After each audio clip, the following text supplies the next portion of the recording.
dapat mong ginawa.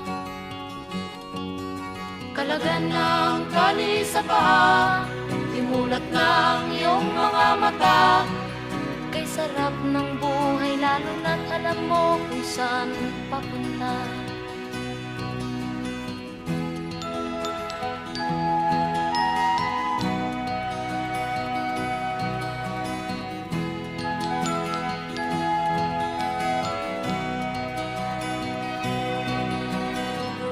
May mga taong bulag kahit dilat ang mata.